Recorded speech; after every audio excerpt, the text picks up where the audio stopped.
Welcome to Life on the Wabash, your home for the lighter, brighter, happier side of your community. We'll cover places to go, events to explore, recipes to try, and information that makes your life easier or more fun. Let's dive in. Good morning and welcome to Life on the Wabash. I'm Lindsay Varamis. And I'm Sam Shakuri. This show is all about community and connection we want you to explore on a deeper level. It is also a teaching tool. Boilermakers like Sam are producing this show and getting hands-on TV training in the process. Coming up, a new bakery with a European twist. Ever heard of a chimney cake? Why this Hungarian treat is Lafayette's hot new flavor. Plus, we're pulling back the curtain on Purdue student government, who they are, how they work, and why their influence matters beyond campus. Next, we're talking tattoos. A look into getting your ink in the winter and how to take care of it. Snow can be a battle. We keep our sidewalks clear, but what is it like cleaning up local highways? Deeper insight on how the pros keep us moving. Industry experience turns real-world education. How Purdue film students are getting a taste of Hollywood. And for any new international students at Purdue this semester, a way to get more connected to campus. Life on the Wabash starts now. If you've ever wished you could step into the charm of Europe without ever leaving Lafayette, this might be just the spot. And it's a first in the state of Indiana. Let's go check it out. We're here now with one of the owners, Nicole DeWitt. Nicole, you have an interesting business story. This all began with a vacation. Can you explain? Yes, my now husband and I took a trip to Europe in 2022, and one of the highlights was Prague, which is where we discovered chimney cakes, and we absolutely fell in love. They're so delicious. We ate multiple a day, I think, while we were there. And when we returned to the States, we found out that they're not really here, and we thought that they'd be the perfect addition to the Greater Lafayette community. It is something, I've never heard of it before. I'm sure there's lots of people that are curious out there. So what exactly is a chimney cake? It's kind of hard to describe, but the best way I like to explain it is it's kind of like a soft pretzel meets a cinnamon roll.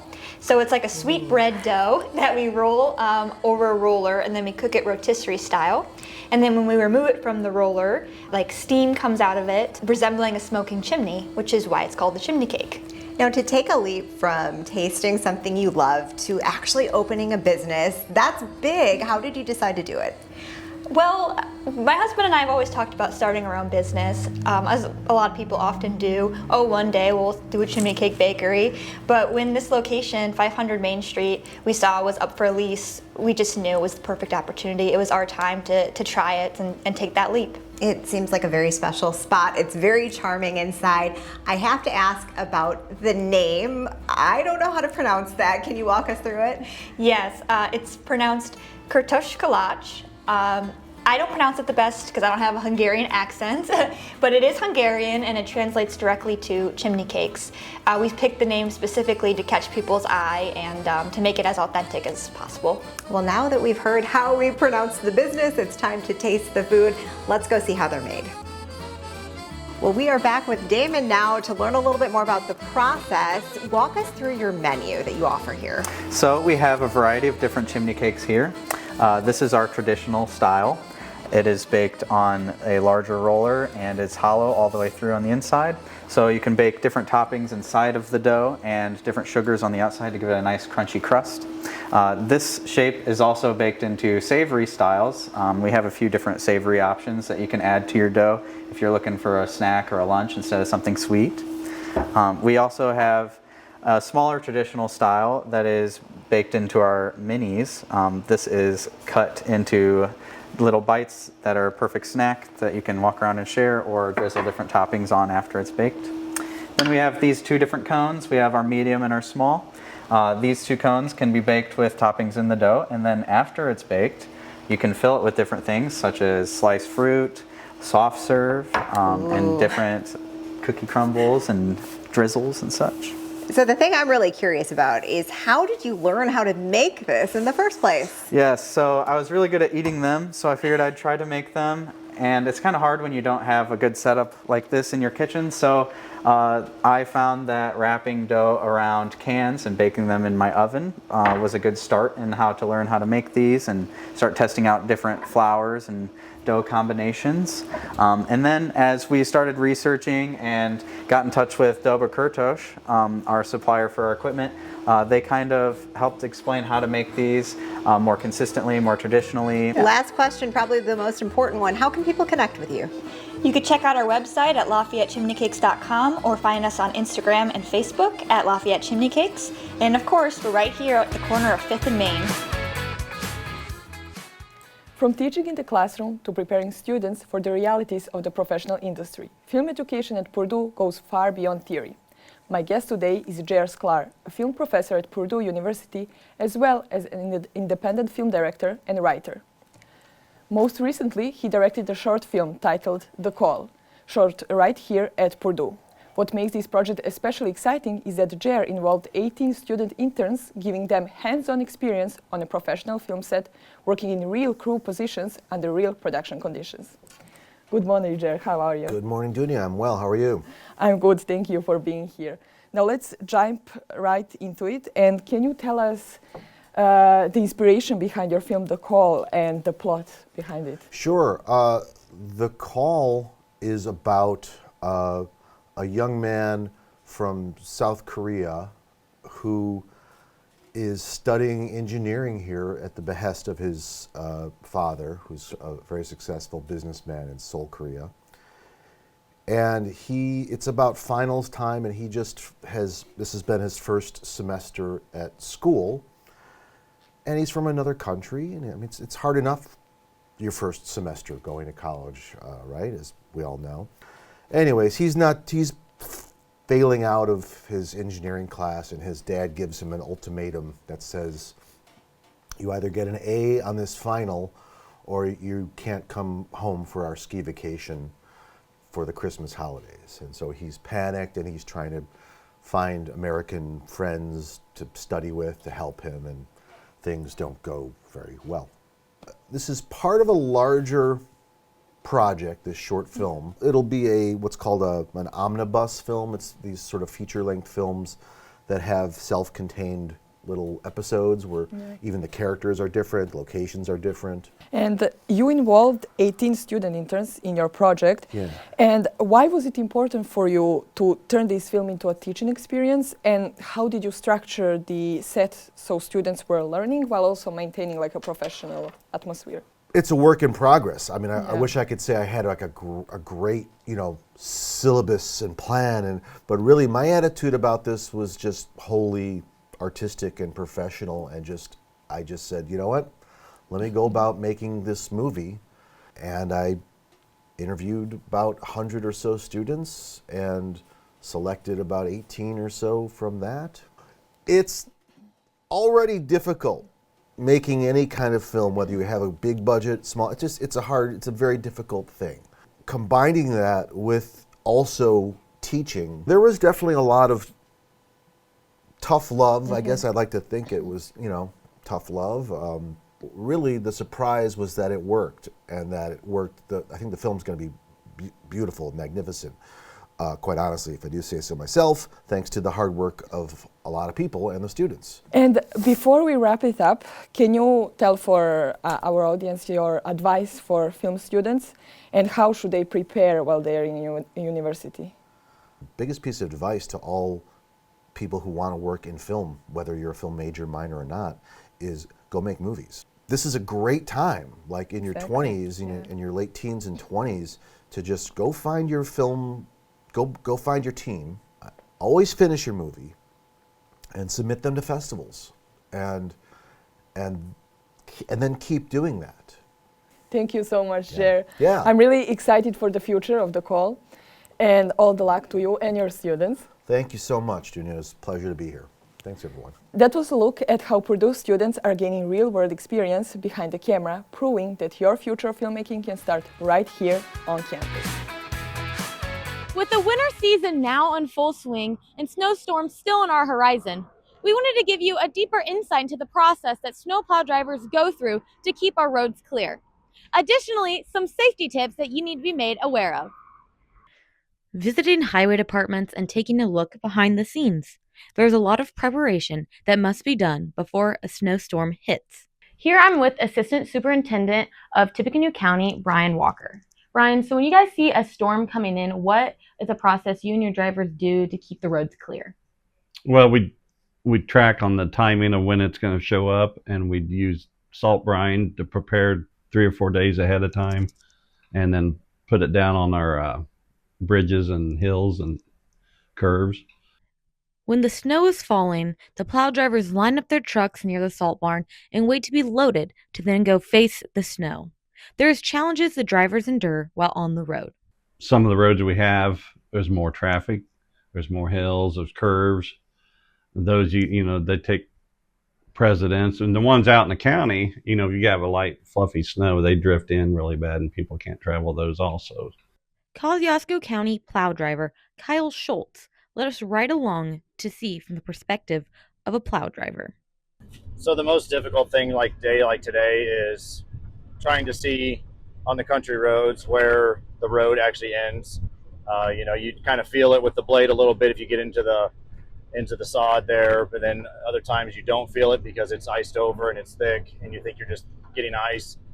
So that's how some of the guys will get into the ditches. When encountering a snowplow on the roadway, it is difficult to know what to do. Just give us room. We don't like to be passed. I know you're probably in a hurry just like we are to try to get these roads open, but we are limited to that 15 to 25 mile an hour for our equipment to work correctly and the material to do everything correctly. So the biggest thing, just give us our room that we need. We try to be mindful of all the traffic that comes by, but it makes it really hard when I'm currently just opening up one lane just to try to get the road open, and I've got a car coming at me, and it's very hard to get out of their way and being mindful of that. So, potentially it creates a hazard for both of us with the more traffic in some places. For all snowplow drivers, the objective is to keep the roads clear and safe for all travelers. We're trying to just do our job, try to get the roads opened up, get them safe. We're trying to make sure that, public safety is our priority. We just try to do our best. Everybody gets tired and grumpy, but we got to stay at it. And so as long as everybody's patient, that's all we ask. We thank all of our snowplow drivers for working tirelessly to keep our roads clear. With the groundhog calling for 6 more weeks of winter, cabin fever might be settling in. What can we do when we're feeling a little stir crazy? It's time to bring in our local guide for creative ideas that aren't weather dependent.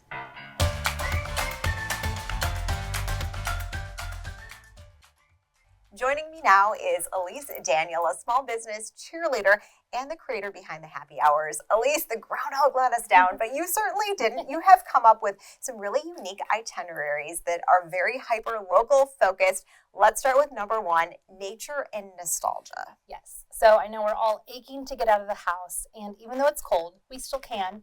Just bundle up. So what I suggest is going to Prophetstown State Park, taking a walk there, go explore the History Center if it's open, and then after that, you can get in your car, cozy up, head to a local drive-thru. So I suggest Igloo Frozen Custard. We loved their grilled or breaded tenderloins, some French fries, a fruit drink or a vanilla Coke is one of my favorites. And then just hang out in the car, listen to your favorite music or a podcast, and it could just be fun and cozy. A car picnic is not something we often think about, but I would imagine kids really get into that. Yes, I know mine do. Okay, next up, a classic combination, local pizza and game night. Yes, so this is a way that you can still support local and still stay in your PJs, stay on the couch, get comfy and cozy that way. We really love going to Pizza Uncommon or Bert's Pizza, which is in downtown, or even Ace's Pub. They are on the south side of town. We grab cheese pizza and we get it to go. Then head home, get cozy on the couch, get out some Uno, board games. If you have a gaming console, pick your favorite games. And this is just fun for all ages. The other thing that we can't live without in the winter, hot cocoa. It's a classic. So cocoa and more. Tell us about that one. Yes. So this one kind of you can start in the morning. We love going to Fuel Coffee, which is right at 5 Points. grab some blueberry pancakes, some hot cocoa, a coffee, maybe even a smoothie, and then head out. For the little ones, Imagination Station is definitely a local favorite. For all ages though, Monster Mini Golf on the south side of town is always a blast. It's right next door to Pink Walrus, so you could go get some frozen yogurt after, or if you want to hit up a diner, Lily's Diner is right over there on the south side, along with Nom Nom Tacos. So really good tacos and just some fun options for all ages. We love it when everything is centrally located and convenient. Yeah. Well, last on the list, a local theater experience, and you recommend we really make a whole night of this. Yes. So I love Civic Theater. It's in downtown Lafayette. Right now they have the production of The Revolutionist. It's going from February 12th through the 21st. So I recommend going to Rose and Wick, pouring a candle, and this can be for all ages again, and then heading over to Revolution Barbecue, and then head to the theater. And they have a lobby there, so you can grab an alcoholic or non-alcoholic beverage, snacks, and then after the production on 2 of the Saturdays, included with your ticket is an after dark. So one of them is Dueling Liza's, and then another one is going to be an improv night. So it's just a way to support local and theater here in downtown Lafayette. Wonderful. Well, we certainly will not say that we don't have anything to do in the winter. Thank you so much, Elise. Thank you. And if you enjoyed these ideas, don't forget to find Elise on Instagram. She shares local events, business features, and fresh fun every week.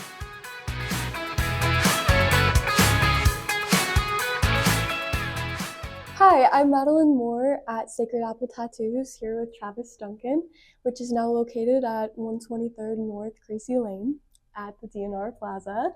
Travis, hi, how are you? I'm doing well, thank you. Good. So how long have you been tattooing? I've been tattooing about 16 or 17 years. Been in the industry about 18, maybe 19 years. Wow. So what's your specialty? I prefer black and grays. Worked in a street shop long enough that I'm kind of used to doing anything that comes in the door, but if I had a choice, it'd be black and gray. So today we're going to talk a little bit about tattoo aftercare and getting tattoos in the winter. So why do you suggest getting tattoos in the winter?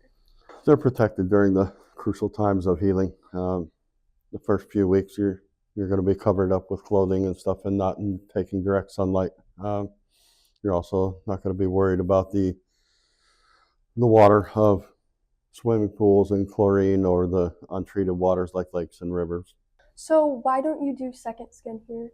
I prefer not to, just because a lot of times people don't use it the way it's instructed or the way we guide them to. We also have healed tattoos for generations without second skin, and they healed just fine. So I would prefer to avoid potential issues. A lot of times it's just easier. What is your best advice for aftercare? Typically, I would say stay away from petroleum-based products. Ointments get a little thick and people don't always use those correctly either. I stick with lotions is usually where I guide my clients. What would you say to someone who's hesitant to get their first tattoo? I'd say put some thought into it. Mm-hmm. We're not going to be, the artists aren't going to be the ones that rush you into it. Right. Make sure it's something that you're going to want to get, you're going to be happy and proud of. Those are some great words of advice, Travis. Thank you for meeting with me today. It was Thank great you. to see you. From community volunteering to funding orgs on campus to changing state law, Purdue Student Government covers it all. Though they are one of the largest organizations on campus, most of its work ends up being behind the scenes, unknown to Purdue students and the Greater Lafayette community. Today, I'm joined by my good friends, Purdue Student Government President Rebecca Seener and Vice President Nicholas Newman, to uncover what the organization does on and off campus. To start off, Nicholas, let's talk big picture. Can you tell us a little bit about what the organization's impact is locally? Yeah, absolutely. So when we're talking about Purdue Student Government has the 3 branches of any government: our board of directors, our senate, and then our cabinet and our courts. When we are specifically doing community engagement and public engagement, that's a lot more of our board of directors. So volunteering with Natalie's Second Chance, tabling around the communities around sustainability, or doing Detrash the Wabash to the city of West Lafayette. In addition, Becca and I are working with Mayor Easter to address some of the off-campus housing conditions around the Purdue vicinity. So those are just a few of the small things that we're doing when it comes to the community in West Lafayette specifically. So I know housing can be a hot topic at Purdue. Becca, how does Purdue student government support organizations and students on campus? Yeah, so as Purdue student government, we kind of act as a liaison between Purdue admin and students. So we often regularly meet with students as well as Purdue upper administration. So to support students, we actually have a grant allocation board that gives out to various student organizations. We've also done a textbook affordability initiative where we gave 310 vouchers at $50 each to students. And then last year, we actually had a Lyft subsidy initiative where we subsidized Lyft rides for students across campus. Excellent. Last year, Becca served as vice president of PSG and played a key role in expanding the Indiana Lifeline law. Becca, can you tell us a little bit about your experience of working with state legislature? Of course. So the Indiana Lifeline law provides amnesty from arrest or prosecution to those seeking medical attention for underage drinking. The parties protected under this law are the caller, those who assist the caller stay on scene and remain compliant, and now the person in need of medical attention due to our work as Purdue student government. I must say, working with state legislature was such a transformative experience that has altered my entire career trajectory, and I could not be more grateful for the General Assembly and their support of this initiative and the expansion of the Lifeline law, so students can no longer hesitate to make the call to save a life. I mean, students shouldn't be fearful to make the call in a medical emergency involving underage drinking, because you never want that fear to become fatal, and it has for many students across the state of Indiana. Yes, it's such an impactful message. Before we go, Nicholas, is there anything you want our audience to know about the organization? How can students in the greater community get involved? Yeah, absolutely. While Becca and I have loved the time that we've been doing Purdue student government as vice president and president, our tenure is almost up. So actually coming up starting in March and April is the elections for the 2026-2027 student body elections. So look out for Instagram for tabling all events around campus to promote the next elections of our senators, vice president, and president. Awesome. Thank you so much both for joining us today. To get connected with Purdue Student Government, head to their website, purduesg.org. Email them at studentgovernment@purdue.edu or follow them on Instagram at Purdue Student Government. If you're a new international student here at Purdue, listen up. There's a passport club you can join here that lets you meet students from the U.S. as well as other international students through social events. Starting a new semester of college in a foreign country can be pretty terrifying. Luckily, if you're at Purdue, you have Passport Club. Passport Club is a way for local and international students to connect on campus. Once you join, you get paired with someone from the opposite background that you can go to club events with. The club is always hosting fun activities from game nights to pool tournaments. I had a chance to speak with some of the students involved to ask them what they like about the club. I really like the Passport Club because it brings a lot of exchange students together, and it's a great opportunity for me to meet cultures that come from outside the U.S. It's just fun to have social events, not necessarily anything educational, but just a time to be able to get to know each other while playing games. If you're interested, you can scan this QR code to join their WhatsApp group. They're always posting what events they're going to be doing next. For Life on the Wabash, I'm Sam Shakur. If you have burning questions about flowers, giving them, making them last when you receive them, and styling them, we've come to the right place. We are visiting Sarah Harmon of Rubia Flower Market. It's a pretty magical location. I was reading up on you. You started working for this business at 17? Yeah. 20 years ago, I got my start with flowers, and I've been a business owner now for 10 years. Just kept coming back and back and back to it. Yeah, we love what we do here. Well, we're here to talk to you about your busy season. Of course, Valentine's Day is coming up. Yes. How crazy does it get? It is our Super Bowl. When you talk in terms of volume, there they go. It is many multiples of what a normal week would be. We do about a month's worth of work over the course of 1 week. So, wow. Yeah. That's crazy. We're really busy. I've always wanted to ask a florist, when it comes to ordering something, if you were making the order, what would you choose if you had to maximize the look, the feel, and of course, budget? Yeah.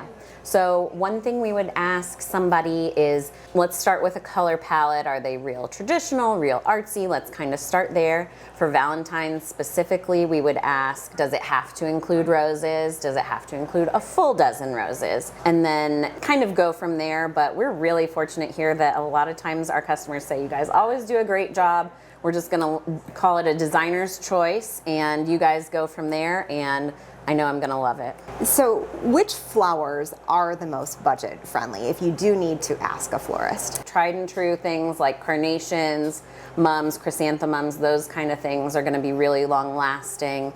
Some of the filler flowers are also really long lasting, like baby's breath and alstroemeria, those kind of things. Talking about making them last, do you have any tips for us once we receive that bouquet? How do we care for our flowers? Yes, so particularly with rose season coming up for Valentine's Day, one of the things you can do is, whether you get them already designed in a vase or not, is continue to cut them shorter as they age, or if you like a compact look in a vase, you can continue to cut them down in a vase, but cutting them down shorter and shorter helps increase their vase life because the water source is closer to the bloom. So they're able to last longer, and as they kind of open, you get this really full look still. Try to change the water every day if you can. If you can't, every other day is great, and you want to change the water completely. We want to see you work your magic. You're going to show us how you style things. Yeah, so I'm just going to cut these really short so you can kind of get an idea. If you're not great about changing the water, you may choose to do something in a vase that is not glass or see-through like this. And it's important to remove the lower leaves? Yep. Any foliage that would be in the water, you want to try to remove that as best you can. That'll speed up the aging process if you have foliage in there or plant matter that's deteriorating. So all of those things count in small increments. I do always tell people the best thing you can do is start with fresh flowers. So your local florist, you know, is receiving product really especially for the occasion. The shorter you cut something, the more compact it's going to be. The longer you leave something, the more wild it's going to be. It's kind of like the more work you're going to have to do. So if you have nice big focal flowers like these hot pink roses, you can start kind of just going close around the edge of your vase and then filling in the center. I just love the smell too. This must be a fun place to work. We hear all the time, people walk in and they say, oh, it smells so good. We're kind of nose blind to it at this point, but yeah, that's what people always say. It smells so good. And this variety in particular is fragrant. And there are always things that florists really want people to know, especially this time of year. Sure. What's essential?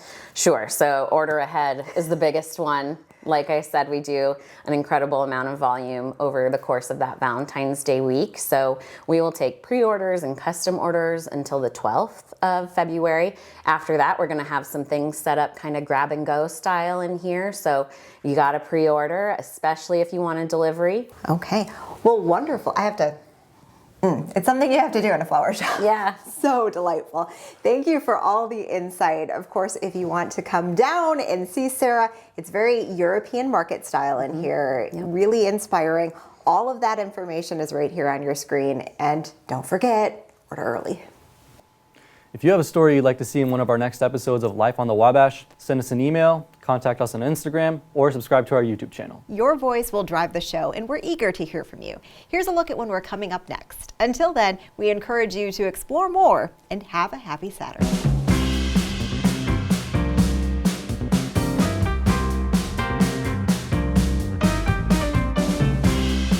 Valentine, a candy heart can never be as sweet as a kiss from you tonight.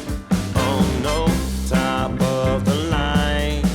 Our favorite love songs play on repeat. Guess I got one thing right, and you're just in time. I've waited all my life for love to keep. Brought to you in partnership with Purdue University Brian Lamb School of Communication and NBC 16 Lafayette, a Star City TV station.